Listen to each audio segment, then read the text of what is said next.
Good afternoon. एक लंबे समय के बाद वीडियो बना रहा हूँ। इश्यूज बहुत सारे हो गए हैं। बीच में लोगों को पसंद नहीं था मेरा बोलना, मेरा वीडियो बनाना, मेरा आगे आना। मैंने आराम किया था, मैंने किया नहीं ये सब काम। नंबर एक, सरकार की जिम्मेदारी होनी चाहिए शिक्षा के ऊपर मैं पहले बोलूँगा। सरकार ने नई शिक्षा नीति में, जब ये नई शिक्षा नीति आई थी तो मैंने उस टाइम पर भी बोला था कि इसमें बहुत बढ़िया तरीके से लिख रखा है कि संस्थानों को स्वायत्त बनाया जाएगा, ऑटोनॉमस। इसका मतलब संस्थान अपना खर्च अपने आप निकालेंगे। इसका मतलब सारा खर्च पढ़ाई का बच्चों के ऊपर आएगा। बच्चों के ऊपर सारा खर्च आएगा तो पढ़ाई बहुत महंगी हो जाएगी।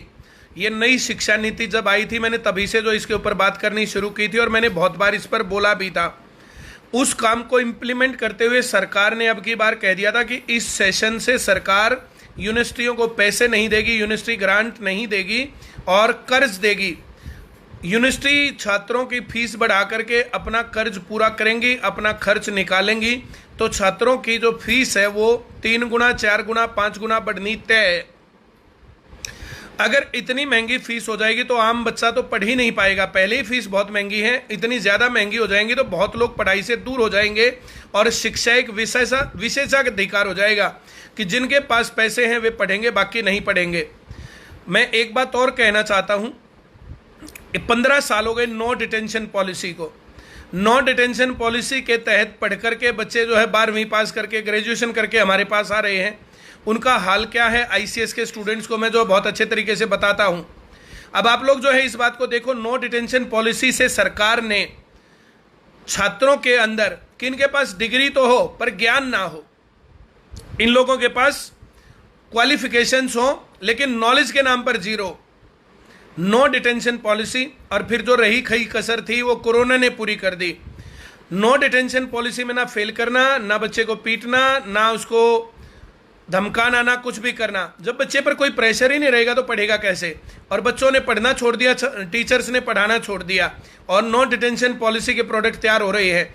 जिस प्रकार से मैकाले शिक्षा नीति थी, उनका जो है एक विचार था कि हमें पढ़े लिखे काले अंग्रेज पैदा करने हैं, जो शक्ल सूरत से होंगे भारतीय लेकिन वैसे होंगे अंग्रेज काले। अब यही हाल उसके ऊपर चल रहा है। शिक्षा के ऊपर हर एक जिंदा आदमी को आवाज़ उठानी चाहिए।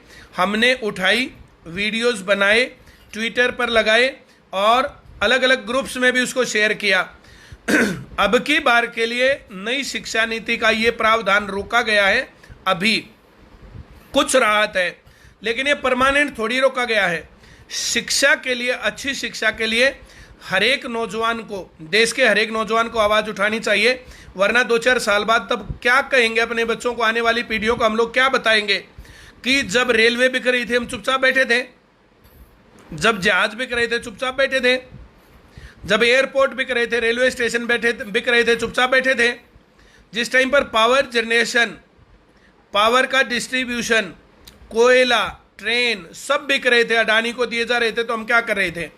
उसी टाइम पर जब शिक्षा बिक रही थी तो हम क्या कर रहे थे? तो आने वाली पीढ़ियां जवाब मांगती हैं।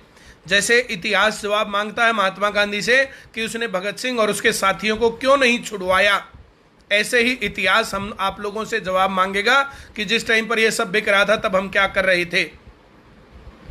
एजुकेशन पर आवाज उठानी चाहिए। नंबर 2, हरियाणा बेरोजगारी में नंबर 1 है। 2019 में निकली हुई भर्तियां भी पेंडिंग है। आज मैंने जो है ट्विटर पर जो है उस पर लगाया था, क्या नाम है, स्टेटस पर एक लिंक, जिसमें मनोहर लाल खट्टर जी, सीएम हरियाणा सरकार, कह रहे हैं कि 3 महीने में भर्तियां पूरी कर देंगे।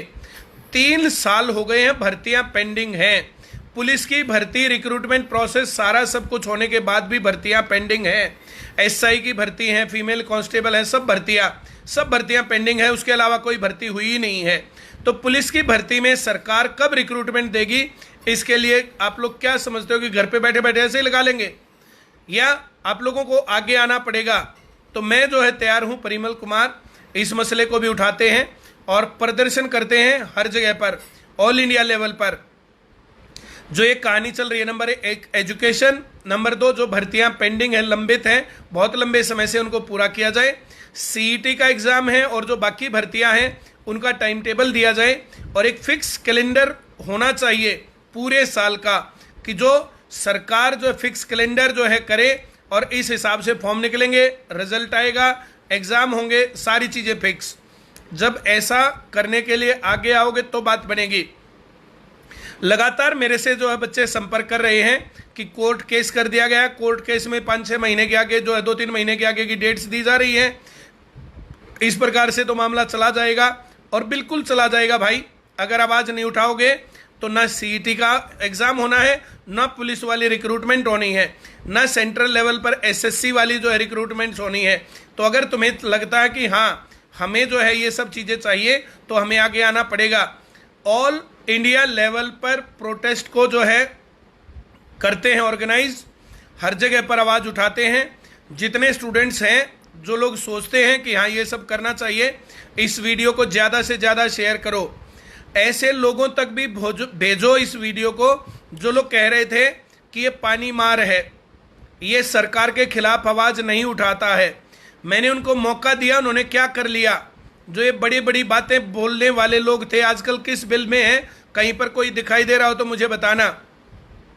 आर्मी भर्ती के लिए लगातार बच्चे सड़कों पर जा रहे हैं, जवान बच्चे सड़कों पर बिना नेतृत्व जाएंगे, कहीं पर हिंसा होगी, तोड़ फोड़ होगी, बच्चों पर केस बनेगा, किसी के ऊपर लाठी गोली चार्ज होंगी, तो फिर उसके बाद जिम्मेदार कौन होगा। सरकार सुन नहीं रही है।